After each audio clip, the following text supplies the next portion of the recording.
For the past 40 days, this smartphone has been my calendar, my camera, my Kindle. It's been my journal, my hotel room jukebox, my little East River ferryboat mini laptop, and of course, it's been my phone. And yeah, okay, most smartphones are that versatile in 2022. The difference with the Galaxy Fold 4 is it's more than a phone, it's a foldable. And so it can do most of those things better.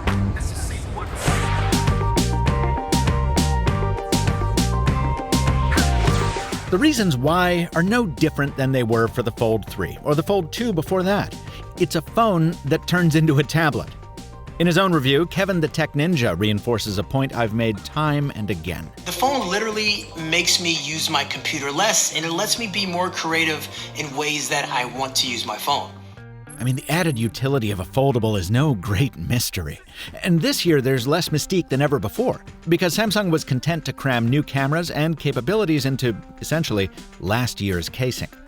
Next to the ultra-ambitious designs from competitors, like the Vivo X Fold, see previous video, or Xiaomi's Mi Fold 2, stay tuned, well, the Samsung can't help but feel a little too familiar, almost antiquated. I mean, the screen crease is still here, deep as a roadside ravine. Ditto the gap when it's closed. And unlike my Fold 3 retail device, my Fold 4 review unit opens more noisily than others. I wanted to kick off this review by noting those compromises because, well, I don't just want to make another commercial for foldables. I mean, most of you know I'm all in on folding phones, having carried them continuously since January 2020. But while I think it's important that people understand the benefits, I'm worried that sometimes it comes off like I'm glossing over the deficiencies of the category, and I don't want to do that. So yeah, the Fold 4 is still big and bulky, huge and heavy enough to make me want to bring back the belt holster. Daniel Rubino compares it to carrying a gold brick in your pocket. Software still takes getting used to, too. If you switch from the cover screen to the internal one, for example, some third-party apps might stay in their smaller format layout and need to be restarted. Instagram, as always, is inconsistent on the inner screen, though I do like the new arrow keys that let you bump it left, right, or center. Amazon Kindle still refuses to give you columns unless you turn it sideways so the crease is in the wrong place. And there are still apps that do the bare minimum on a big screen, simply scaling up their phone interface to fill the canvas. Looking at you here, Todoist, and Be Real.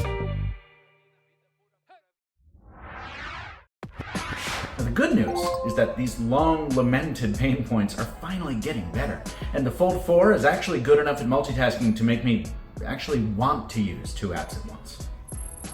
The new swipe gesture makes it so easy to multitask. I don't know why it's not the default. To enable it, go into the Labs menu under Advanced Settings and toggle it on, and while you're in there, go ahead and enable multi-window for all apps too. After that, whenever you want to dual-wield two apps, you just drag two fingers in from the bezel. When I guested on the Engadget podcast to talk about the Fold 4, I kept the Fold spec sheet side by side with my reference notes. Occasionally, I would swipe away from that to answer a quick telegram or check email or something, and then swipe back to the same split screen. Also, I've planned a lot of trips recently, and it's been handy to double up with my airline app and calendar to make sure I'm getting my dates right. Especially for one of those trips, CES 2023, and I haven't been to Vegas in years, so I ran Google Maps alongside Hotel Tonight to make sure I was putting myself within walking distance of the convention center. You know, even if I'm just counting down to the next ferry while keeping up with Twitter, this phone has made multitasking a pleasure, instead of something I do once or twice and then, forget about. For the 95% of my day spent running one app at a time, well, the advantages of this big screen have only gotten more pronounced, and they're far-ranging. I mean, first of all, it's just as saturated and gorgeous as ever. They really make these wallpapers from my thumbnail designer pop. It's easier to sign documents on a big screen also, if you spring for the S Pen, although there's still nowhere to store it on the device. Apps like Telegram and Evernote and many others now give you a proper multi-column view to make the most of the space, and hopping between those apps is faster, thanks to the persistent taskbar. I was worried this would get in the way of Android's gestures, but it actually never has, and if you want to hide it temporarily, you can just long press it. When I went upstate for the Luma Festival, stay tuned for more camera samples from that, the event's big PDF map and the menus of the restaurants surrounding it were only truly useful because I had the big screen of the Fold. Back in Brooklyn, I finally finished finding my new apartment using an app called Street Easy to discover it and Google Maps to find it. I wasn't worried about the rain, thanks to the same water resistance that proved itself over a year with the Fold 3, and no matter how brilliant the sun, the 1000 nit high brightness mode took care of me as well. And while I don't use it as frequently as I expected, Flex Mode is useful often enough that I'm gonna miss it when I review that Xiaomi. Like when I'm watching Everyday Astronaut while brushing my teeth, or having a video chat with fellow reviewer friend Sherlyn from the aforementioned Engadget, or shooting ill-advised selfies on a slippery surface like the stupid sucker I am. Fortunately, the phone's Gorilla Glass Victus meant the price I paid for that stupidity was pretty low. Just a few dings on the armor aluminum casing. That said, this could easily have been much worse, so before we go any further, I want my ends. This video is sponsored by dbrand, whose skins will be familiar to anyone who's watched any of my foldable videos because, well, they've protected a lot of those foldables from the very beginning. You might be tired of hearing about the real leather versions because there are so many other fun options, but you know what? I'm not tired of talking about how they look, feel, and, yes, smell. Dbrand your device, leather or not, hinged or otherwise, at the link in the description. Okay, as always, I've shown you some samples in these host segments, so let's actually talk about the Fold 4's cameras. As I said earlier, whatever improvements Samsung wanted to bring to the cameras had to fit in the same design as last year. So, while the pixel matrix over the inner selfie camera has gotten much denser to camouflage it better, it's still the same 4-megapixel underachiever underneath. Fortunately, around back, we did get a much higher resolution 50-megapixel main sensor and a 3x telephoto, up from last year's 2x. Those are meaningful updates, and while I'd love to criticize Samsung yet again for being too conservative with its pace of innovation, the fact is that foldable cameras can still get away with being good instead of great because they're just so much more versatile. I used the phone in its standard candy bar mode for an Instagram Live in early September, where the only complaint I had was the occasional focus wandering. I used it to capture content from my hands-on session with the Bose Quiet Comfort Earbuds 2, and I put Samsung's excellent scanning feature to good use, capturing slides from a MediaTek presentation in New York City. After that, I went up to Binghamton, New York as a guest of Panasonic for that Luma festival, where after the unfortunate fall, I had a more successful Flex Mode session, which I was able to frame up by moving the viewfinder to the bottom of the screen. Very handy. And walking around that upstate city in all lighting conditions, at all hours of the day, and all levels of sobriety, I found that the Fold was occasionally outstanding, infrequently inferior, but 90% of the time, much more than adequate. The only times it truly disappointed me was in low light, when I put it up against the Pixel 6, which absolutely trounced it in color and detail. And that really is frustrating. But as I say, the versatility of coming with its own built-in tripod usually makes up for those deficiencies.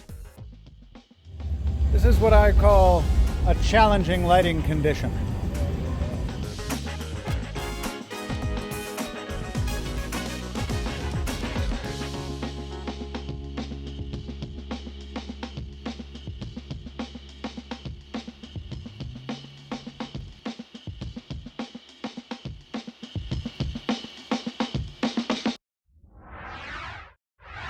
My final point concerns the battery, which is the same size as last year, and the endurance is pretty familiar too.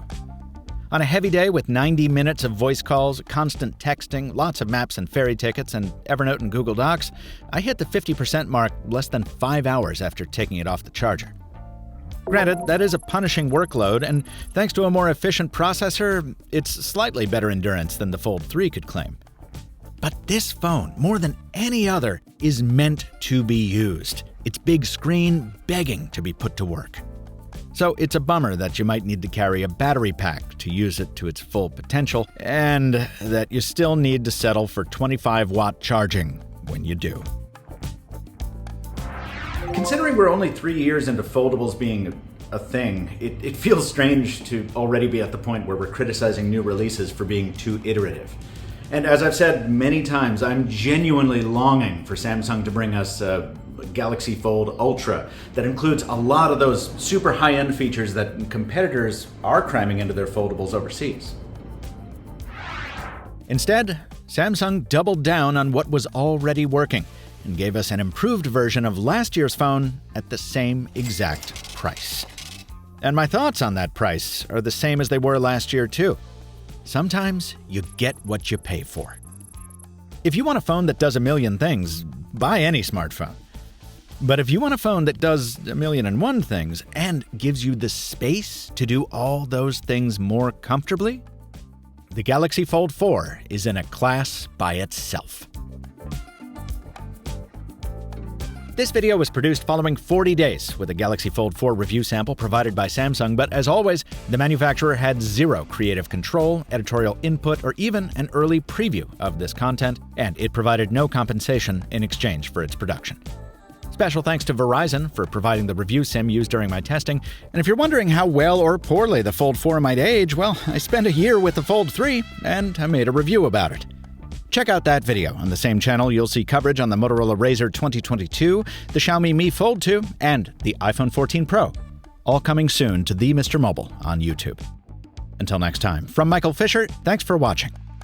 And stay mobile, my friends.